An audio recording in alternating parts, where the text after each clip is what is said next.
Mode of finance क्या होता है जो एक कोई नए प्लेयर आते हैं मार्केट में तो? प्राइमरी सबसे बड़ी चीज़ है पैसा। पैसा कहाँ से आएगा, हमें सबसे पहले ये देखना है। जी। उसमें मेनली बैंक और फाइनेंशियल इंस्टीट्यूशंस हैं, लेकिन उसकी नॉलेज जो है मेनली हमको नहीं होती। 10 करोड़ वाली जो है ना स्कीम है सर, ये क्या है मोदी गवर्नमेंट का? कोलेटरल क्या देंगे, बिना किसी दूसरी सिक्योरिटी के दे देगा। EMI और फंडिंग में जो प्रॉब्लम आती है कंपनीज को, उसके बारे में कैसे आप डिटेल बताएंगे सर? डिफॉल्टर लिस्ट पे आ जाते हैं, उनको आगे कभी भी लाइफ में कोई भी लोन नहीं मिलता। फंडिंग किस प्रकार से किस प्रोसेस में प्रोवाइड किया जाए कि जब वो आगे जाते हैं तब वो कुछ पैसा कम पड़ जाता है। जरूरी नहीं है कि उनके पास बहुत सारा कैपिटल हो, किस प्रोडक्ट में आगे उसका क्या फ्यूचर है।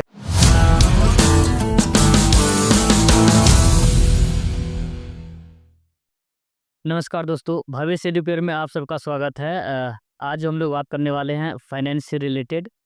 सो आज जो हमारे साथ जो गेस्ट हैं वो मिस्टर प्रभाकर जी हैं, जो कि फाइनेंस का बहुत ही अच्छे ज्ञानी व्यक्ति हैं और एक्स बैंकर्स हैं। सो प्रभाकर जी, आज हम बताएंगे फाइनेंस के बारे में। Sir please. नमस्कार जी, मेरा नाम प्रभाकर खरे है। मैं 37 साल मैंने इंडियन बैंक में मैंने जॉब किया हुआ है और अभी मैं भारत MSME सॉल्यूशन में एज ए सीनियर एडवाइज़र काम कर रहा हूँ।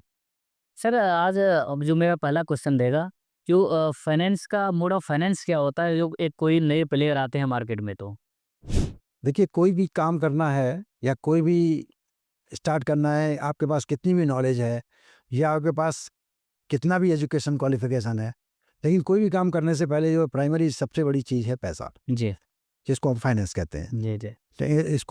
तो फाइनेंस के लिए हमारे पास में क्या सोर्स हो सकते हैं, हमको कैसे पैसा कहाँ से आएगा, हमें सबसे पहले ये देखना है। जी। और जब पैसे फाइनेंस के लिए जो है बेसिकली 2 रास्ते हैं। एक तो मेरे पास अपना ओन फंड, एक दूसरा कहीं और से हम फंड को अरेंज करें। जी। तो फंड अरेंज करने में या मेजर चीज़ जो है, जो हमारा अपना ओन फंड है वो हम लगा देंगे, और बाकी जो है फंड जो जिसको हम डेट बोलते हैं या दूसरा से लेना है, उसमें मेनली बैंक और फाइनेंशियल इंस्टीट्यूशंस हैं, जहाँ से हम जी। बैंक या लोन हमको वहाँ से अरेंज होता है। जी। तो उसके लिए हमें बैंक को अप्रोच करना पड़ता है, और बैंक को अप्रोच करने के लिए जो बैंक को जो डॉक्यूमेंट चाहिए, जो पेपर्स चाहिए, वो हमको एक सीरीज में एक जो जो उनकी एक्चुअल रिक्वायरमेंट है उस हिसाब से सबमिट करने होते हैं। जी। लेकिन उसकी नॉलेज जो है मेनली हमको नहीं होती, और उसकी वजह से जो है जो इंडस्ट्री जो लोग बिजनेस कर रहे हैं या जो कर रहे हैं अपनी फील्ड में तो बहुत एक्सपर्ट है, जी। लेकिन फाइनेंस की फील्ड में फाइनेंशियल पेपर के बारे में उनको इतनी नॉलेज नहीं होती है। जी। तो हम भारत MSME फाइनेंस सॉल्यूशंस में हम यही है कि हम उनको एक्चुअली ये नॉलेज देते हैं जी। कि उनको पेपर किस तरह से अरेंज करने हैं, जैसे कि जो बैंक में सबमिट करें और उनको फाइनेंस मिलने में जी। कोई दिक्कत नहीं। सर मेरा दूसरा क्वेश्चन जो रहेगा, जो ये 10 करोड़ वाली जो है ना स्कीम है सर, ये क्या है मोदी गवर्नमेंट का? देखिए, ये स्कीम ऐसा है कि जो जिसको किसी को लोन चाहिए, नॉर्मली जब हम बैंक में जाते हैं कभी भी कोई भी लोन लेने के लिए, जी। तो जैसे हमको कोई प्लांट एंड मशीनरी या कोई बिजनेस के लिए लोन चाहिए, जी। तो बैंक हमेशा ये बोलेगा कि भाई आप कोलेटरल क्या देंगे। कोलेटरल माने एडिशनल सिक्योरिटी, जी। जो हम सामान खरीदने के लिए लोन ले रहे हैं वो उसके अलावा और आप क्या देंगे, जैसे कोई प्रॉपर्टी दे देता है या कोई फिक्स डिपॉजिट दे देता है, या जिसके पास जो भी LIC पॉलिसी दे देते हैं, इसको कोलेटरल सिक्योरिटी मानते हैं। जी। लेकिन इसमें जो मोदी की जो स्कीम है, इसमें क्या है कि ये कोलेटरल फ्री है। इसमें सिर्फ जो आपको प्लांट एंड मशीनरी या बिल्डिंग में या जो आपको पैसा लगाना है, वो आपको बैंक बिना किसी दूसरी सिक्योरिटी के दे देगा। जी। और बैंक को ये कंफर्ट है कि क्योंकि नॉर्मली बैंक ऐसा लोन देने में इंटरेस्टेड नहीं होंगे, क्योंकि भाई अगर रिकवरी नहीं आएगी तो हम क्या करेंगे, कैसे करेंगे। बिल्कुल सही। उसके लिए गवर्नमेंट की स्कीम है, उन्होंने CGT SME स्कीम दे रखी है, जिसमें लोन जो है, लोन का इंश्योरेंस हो रखा है। अगर कल को कोई जेन्युइन प्रॉब्लम आती है, कोई प्रॉब्लम आती है, तो बैंक को पैसा इंश्योरेंस से मिल जाता है। सर मेरा तीसरा क्वेश्चन रहेगा कि जो EMI और फंडिंग में जो प्रॉब्लम आती है कंपनीज को, उसके बारे में कैसे आप डिटेल बताएंगे सर? हाँ, ऐसा अक्सर होता है, क्योंकि बैंक में भी आप देखेंगे मेजर एक पोर्शन बहुत बड़ा एक NPA नॉन परफॉर्मिंग एसेट होता है।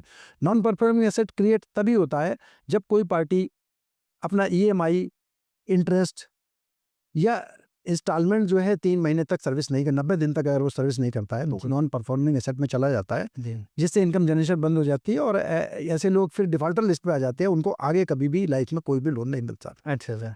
तो उसको अर्ली डिटेक्ट कर ले, समझ ले, बैंक भी समझ ले और पार्टी भी समझ ले कि भाई अगर मान लीजिए आज हम कोई नहीं दे पा रहे हैं या एक इंस्टॉलमेंट नहीं दे पाए और हमें उम्मीद है कि हम अगले में नहीं दे पाएंगे, या बैंक समझता है कि ये अभी एक इंस्टॉलमेंट नहीं दिया है, दूसरी दे पाएंगे नहीं दे पाएंगे, तो उसके लिए एक स्कीम है, रीस्ट्रक्चरिंग स्कीम है। रीस्ट्रक्चरिंग में जो भी उसकी इरेगुलरिटी है या जो भी पोर्शन वो नहीं दे पाया उसको हम अलग कर देते हैं और उसकी एक्चुअल रिक्वायरमेंट आज की रिक्वायरमेंट है उसको अलग कर लेते हैं। जो ऐसी रिक्वायरमेंट है जो उसकी काम चलाने के लिए, वर्किंग कैपिटल के लिए हमको, तो बैंक उसको दे देगा। और बाकी जो ऐसा पोर्शन जो कि उसका ओवरड्यू हो गया है और वो नहीं दे पा रहा है, उसको एक अलग लोन बना देते हैं, टर्म लोन बना देते हैं, जिसको वर्किंग कैपिटल टर्म लोन कहते हैं। वो फिर धीरे धीरे पार्टी अपने इंस्टॉलमेंट में देता रहता है। इस तरह से वो अकाउंट जो है रेगुलर हो जाता है। तो रीस्ट्रक्चरिंग ऐसा मैकेनिज्म है जिससे जो है हमारे जो भी प्रॉब्लम आ रही है उनकी प्रॉब्लम को सॉल्यूशन में बहुत हेल्प। सर मेरा जो एक नेक्स्ट क्वेश्चन रहेगा कि जो कोई नई कंपनी आ रही है उसको जो है ना फंडिंग किस प्रकार से, किस प्रोसेस में प्रोवाइड किया जाए? देखिए, जो नई कंपनी आती है उसको सबसे पहली चीज़ ये कि वो अपना एक प्रोजेक्ट बना के लाती है कि मेरा ये प्रोजेक्ट है, मैं ये प्रोडक्ट बनाऊंगा और इस प्रोजेक्ट के लिए मुझे ये इतना ज़मीन चाहिए, क्योंकि कई प्रोजेक्ट में बहुत सारा ज़मीन चाहिए, कई प्रोजेक्ट में बहुत सारी मशीन चाहिए, किसी में बड़ी मशीन चाहिए, किसी में छोटी मशीन चाहिए। तो एक प्रोजेक्ट बनाता है भाई कि मेरा लैंड एंड बिल्डिंग में मुझे इतना पैसा चाहिए और प्लांट एंड मशीनरी में मुझे इतना चाहिए और बाकी और अदर खर्चे के लिए मुझे इतना चाहिए। तो एक प्रोजेक्ट रिपोर्ट बना के लाता है और उसमें ये पूरा आगे तक का एक प्रोजेक्शन भी बना लेता है कि भाई अगले सालों में मैं इस तरीके से ये सामान बेच के इस तरीके से जो मेरी इनकम आएगी उससे मैं ये लोन दे दूंगा। तो नॉर्मली होता क्या है कि जो प्रोजेक्ट रिपोर्ट बनती है वो थोड़ा अनसाइंटिफिकली लोग वैसे शुरू में बना देते हैं, हाँ जी प्लांट एंड मशीनरी तो ठीक है इतने की है, कंस्ट्रक्शन में हाँ इतना लग जाएगा। लेकिन एक्चुअली होता क्या है कि जब वो आगे जाते हैं तब वो कुछ पैसा कम पड़ जाता है। बैंक जो है, बैंक को प्रॉब्लम होता है क्योंकि वो फंडिंग में उनको दिक्कत होती है। अमाउंट जो है वो इंटरेस्ट वो नहीं सर्विस कर पा रहा है क्योंकि उसको पैसा अपने प्रोजेक्ट में लगाना पड़ता है। तो इसलिए एक अच्छी प्रोजेक्ट रिपोर्ट बनाना जो है वो सबसे ज़रूरी है। अच्छी फिजिबल साइंटिफिक वो बनाना बहुत ज़रूरी है। तो हमने भारत एमएसएमई सॉल्यूशन में इसका पूरा प्रोविजन, क्योंकि ये जो फर्म जो है ये जो प्रमोट की है, ये एक चार्टर्ड अकाउंटेंट ने प्रमोट की है और उन्होंने पहले सबसे पहला यही रखा है कि हम प्रोजेक्ट रिपोर्ट जो बना के देंगे वो फिजिबल होगी, साइंटिफिक होगी, प्रोडक्ट वाइज होगी और उसको हम ऐसा बनाएंगे जिससे अभी से लेकर के और यूनिट के स्टार्ट होने तक कोई भी प्रॉब्लम नहीं। सर लास्ट में आप हमें ये बताएं कि जो हमारे यूथ हैं उनको इन बातों का कैसे ध्यान रखना चाहिए नए कंपनी में एंटर करने के लिए, फाइनेंस किस तरीके से उनका एक अच्छा रोल आएगा? जो हमारा यूथ आएंगे वो एंटर करते हैं जब हमारे इसमें कंपनीज में। देखिए, यूथ के लिए बहुत सारी एम्प्लॉयमेंट स्कीम जो है वो सेल्फ एम्प्लॉयमेंट स्कीम गवर्नमेंट ला रही है और वो बड़ी ही अच्छी स्कीम है और उसमें कोई ज़रूरी नहीं है कि उनके पास बहुत सारा कैपिटल हो, क्योंकि उनको कई चीज़ें अवेलेबल हैं। उनको सब्सिडी भी मिल जाती है, उनको लोन की फैसिलिटी भी मिलती है और उनको जो है आगे प्रोडक्ट के लिए भी जो है प्रोडक्ट भी वो चूज़ कर सकते हैं, उसके लिए भी बहुत सारी असिस्टेंस है।